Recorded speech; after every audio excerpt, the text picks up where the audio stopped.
तो dear students, आज हम स्टार्ट करते हैं हमारा नया चैप्टर जिसका नाम है solution.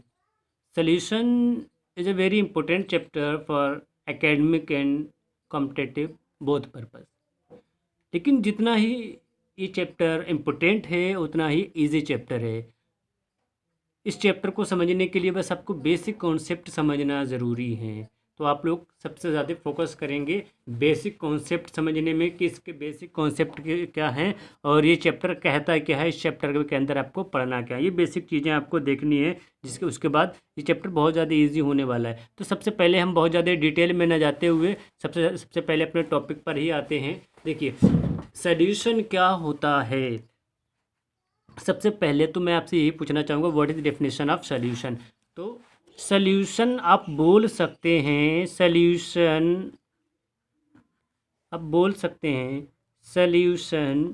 Is the result of solute and solvent.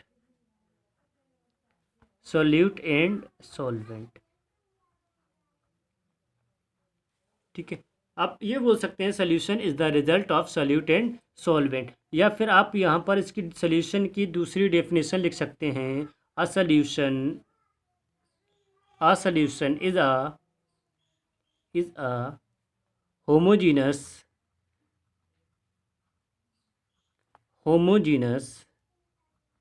Mixture of two or more substances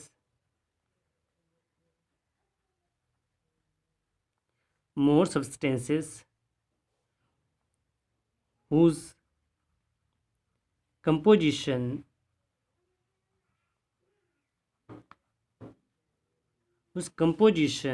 can be varied within certain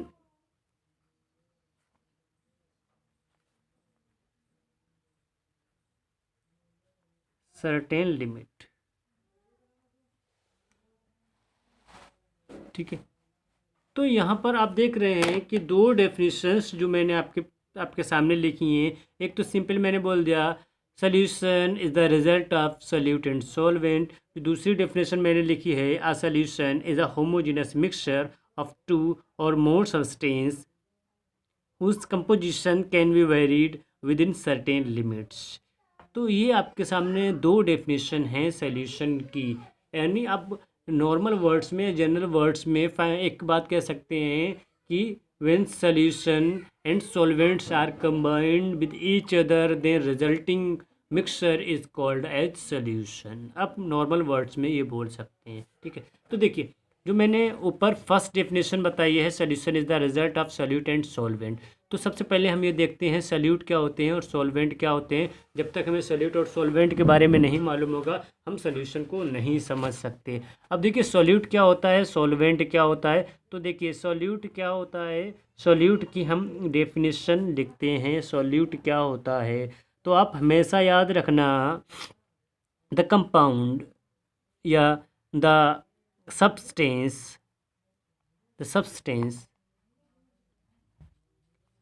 which is in trace amount। ऐसा सब्सटेंस जो ट्रेस अमाउंट में होगा, यानी जो कम अमाउंट में होगा, वो क्या कहलाएगा, वो कहलाएगा सॉल्यूट। ठीक है, या हम बोल सकते हैं, दूसरी डेफिनेशन बोल सकते हैं, the component which is present in lesser quantity is termed as the solute. यानी जिसकी क्वांटिटी कम होगी उसको हम क्या बोलेंगे, सॉल्यूट बोलेंगे। या फिर इसकी दूसरी हम डेफिनेशन लिख सकते हैं, दूसरी डेफिनेशन होती है विच इज़ डिजॉल्व्ड। जो डिजॉल्व किया जाता है वो हमारा सॉल्यूट होता है, हमेशा याद रखना। अब ऐसे ही सॉल्वेंट, देखिए सॉल्वेंट क्या होता है, सॉल्वेंट के बारे में भी आप समझ लीजिए। सॉल्वेंट भी हमारा बहुत इजी है, लाइक सॉल्यूट। सॉल्वेंट क्या होता है, इसका जस्ट अपोजिट मैंने बोला the substance which is in trace amount, जो ट्रेस अमाउंट में होगा वो हमारा क्या होगा, सोल्यूट होगा। सॉल्वेंट क्या होगा, which is in large amount, जो लार्ज अमाउंट में होगा इसका जस्ट सॉल्यूट का जस्ट अपोजिट यहाँ पर आप बोल सकते हैं, वो हमारा क्या होगा, solvent. Which is in large amount, जो लार्ज अमाउंट में होगा वो हमारा क्या होगा, सॉल्वेंट होगा। या इसकी दूसरी डेफिनेशन आप बोल सकते हैं, इन विच डिजॉल्व्ड, इन विच डिजॉल्व, यानी जिसमें घोला जाए या जिसमें कोई भी चीज़ डिजॉल्व्ड की जाए। इन विच डिजॉल्व्ड, जिसमें कोई भी चीज़ घोली जाए या जिसमें कोई भी चीज़ डिजॉल्व्ड की जाए उसको सॉल्वेंट बोलते हैं। तो ये जो डेफिनेशन मैंने आपके सामने लिखी है ये आपकी एनसीईआरटी की डेफिनेशन है और एबीसी की डेफिनेशन, यही डेफिनेशन है। ठीक है, एक और डेफिनेशन एक और डेफिनेशन जो है आप पढ़ेंगे, बहुत जगह आपको लिखी मिलेगी, जो सबसे बेहतर है और सबसे ज़्यादा इम्पोर्टेंट है कि सॉल्वेंट जो है, हमेशा याद रखना, सॉल्वेंट ऐसा सब्सटेंस होता है जिसकी डाइलेक्ट्रिक कांस्टेंट वैल्यू ज़्यादा होती है। याद रखना कि जिसकी डाइलेक्ट्रिक कांस्टेंट वैल्यू ज़्यादा होती है वो हमारा सॉल्वेंट कहलाता है। अब यहाँ पर कोई भी प्रॉब्लम नहीं है या कोई भी ऐसा मैटर नहीं है कि आपने सोल्यूट को सॉल्वेंट में डिजोल्व किया या सॉल्वेंट को सोल्यूट में डिजोल्व किया। आप किसी को किसी में डिजोल्व कर सकते हैं, कोई ऐसा यहाँ पर मैटर नहीं है। बस आप याद रखिए, जिसकी डाइलेक्ट्रिक कांस्टेंट वैल्यू ज़्यादा होती है वो सॉल्वेंट होता है, जिसकी डाइलेक्ट्रिक कांस्टेंट वैल्यू कम होती है वो सॉल्यूट होता है। तो ये चीज़ें जो थी सॉल्यूट और सॉल्वेंट, आई होप आप अच्छे से समझ पाए होंगे। सॉल्यूट और सॉल्वेंट, जब सॉल्यूट और सॉल्वेंट दोनों को मिलाते हैं तब हमारा रिजल्टिंग जो रिजल्ट आता है उसको हम बोलते हैं सॉल्यूशन। ठीक है, अब इसके बाद देखते हैं हम टाइप्स ऑफ सॉल्यूशन। इसके बाद हम बात करते हैं टाइप्स ऑफ सॉल्यूशन। तो देखिए हमारे पास बहुत टाइप के सॉल्यूशन होते हैं। देखिए सबसे पहले हम बात करते हैं types of solution.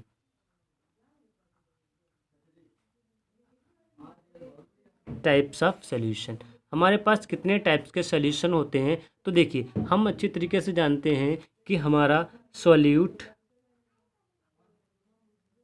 Plus solvent, ये बात हम अच्छी तरीके जानते हैं। सॉल्यूट प्लस सॉल्वेंट जब हम दोनों को मिलाते हैं तब हमारा क्या बनता है, तब हमारा बनता है सॉल्यूशन। ठीक है, सॉल्यूट प्लस सॉल्वेंट को अभी हम ये पीछे पढ़कर ही आए हैं कि सॉल्यूट और सॉल्वेंट का जो मिक्सचर होता है वही हमारा क्या कहलाता है, सॉल्यूशन। तो यहाँ पर सॉल्यूट और सॉल्वेंट को मिलाते हैं तो हमारा क्या बनता है, सॉल्यूशन बनता है। अब सॉल्यूट और सॉल्वेंट के नेचर पर या उनकी स्टेट के बेस पर यहाँ पर सॉल्यूशन हमारे डिफरेंट टाइप्स के होते हैं। ये बात हम अच्छी तरीके जानते हैं कि देखिए हमारी जो मैटर की स्टेट होती हैं वो क्या होती हैं। देखिए सबसे पहले गैस भी मैटर की स्टेट है। ठीक है, उसके बाद हम देखते हैं लिक्विड भी मैटर की स्टेट है। उसके बाद हम देखते हैं सॉलिड भी मैटर की स्टेट है। तो यहाँ पर हम आप देख रहे हैं कि हमने यहाँ पर 3 सॉल्वेंट ले लिए हैं। एक तो हमने सॉल्वेंट गैस को माना है, ठीक है, एक तो हमने सॉल्वेंट गैस को माना है, दूसरा सॉल्वेंट हमने लिक्विड को माना है और तीसरा सॉल्वेंट हमने सॉलिड को माना है। तो यहाँ पर हमारे पास 3 टाइप के सॉल्वेंट प्रेजेंट होंगे। ऑब्वियसली सी बात है, आपने अच्छी तरीके से देख रखे हैं कि गैस सॉल्वेंट क्या हो सकता है, लिक्विड और सॉलिड के बारे में आप अच्छे तरीके से जानते हैं। अगर नहीं जानते तो भी मैं इसका एग्जाम्पल दूंगा। अब देखिए सॉलिड की बात करते हैं तो गैस और गैस, यहाँ पर भी हमारे 3 टाइप के सॉल्यूशन बनने वाले हैं। तो देखिए सबसे पहले हम सॉल्यूट भी गैस लेते हैं।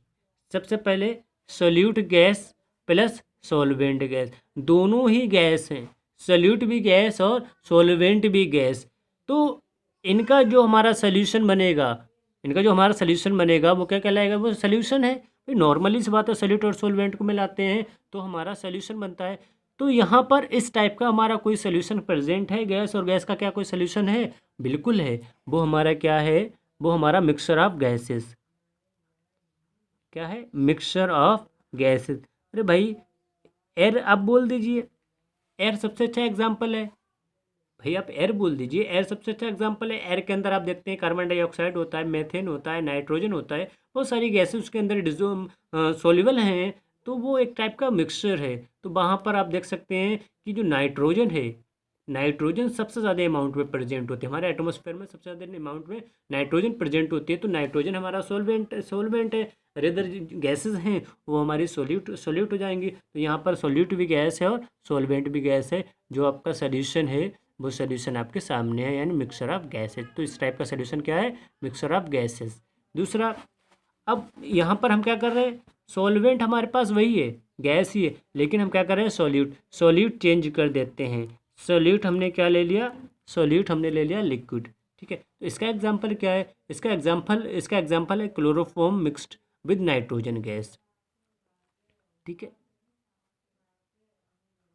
क्लोरोफॉर्म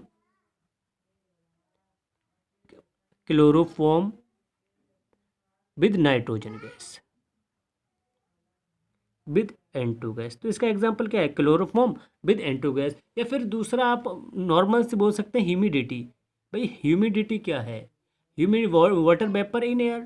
ह्यूमिडिटी क्या है, वाटर वेपर इन एयर।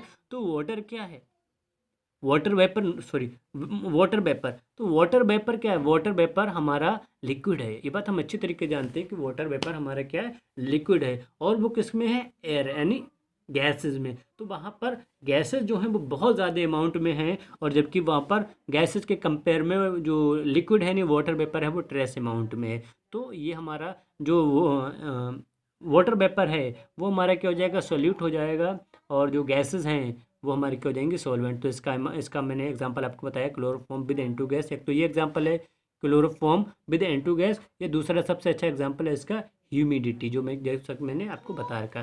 तीसरा हमने क्या लिया, अब हमने सॉलिड सोल्यूट ले लिया, हमने सोल्यूट क्या ले लिया, सॉलिड ले लिया, और यहाँ पर सॉल्वेंट तो हमारा गैस ही है। ठीक है, तो इसका एग्जांपल क्या है, इसका एग्जांपल है camphor in nitrogen gas, camphor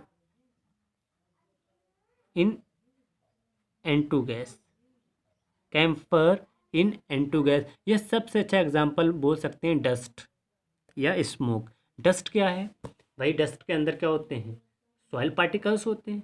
soil particles क्या है, सॉलिड हैं, और वो किसमें मिक्स्ड रहते हैं, वो रहते हैं एयर के साथ। और एयर में क्या है, आप जानते हैं डिफरेंट मिक्सचर ऑफ गैसेज है। तो वहाँ पर सॉल्यूट क्या है, सॉइल पार्टिकल्स हैं, और एयर। तो एयर क्या हमारा, गैस। तो यहाँ पर 3 टाइप के जो सोल्यूशन है वो मैंने आपको दिखा दिए।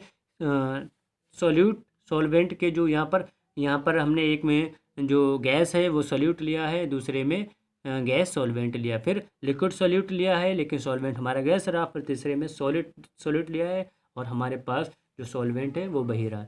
ऐसी अगर हम बात करेंगे लिक्विड की, तो यहाँ पर तीनों केसेस में हम जो सॉल्वेंट लेंगे वो लिक्विड लेंगे, तीनों केसेस में हम सॉल्वेंट लेंगे वो लिक्विड लेंगे, बस यहाँ पर हमारा सॉल्यूट चेंज हो जाएगा। तो सॉल्यूट एक जगह हमने गैस ले लिया, एक जगह हमने लिक्विड ले लिया, और एक जगह हमने सॉलिड ले लिया। ठीक है, सेम जैसे ऊपर चल रहा था वैसे यहाँ पर। अब इसका कोई एग्जांपल है, गैस लिक्विड, बिल्कुल है भाई। गैस सॉल्यूट है और लिक्विड क्या है, सॉल्वेंट है, जैसा कि मैंने आपको ऊपर बोल रखा है भाई।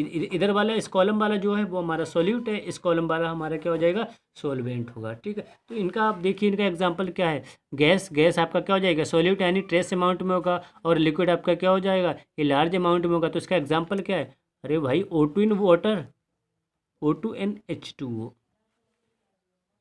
ऑक्सीजन वाटर के अंदर डिजोल्व, भाई ऑक्सीजन अगर वाटर के अंदर डिजोल्व नहीं होगी तो एक्वाटिक एनिमल सर्वाइव नहीं कर सकते ना।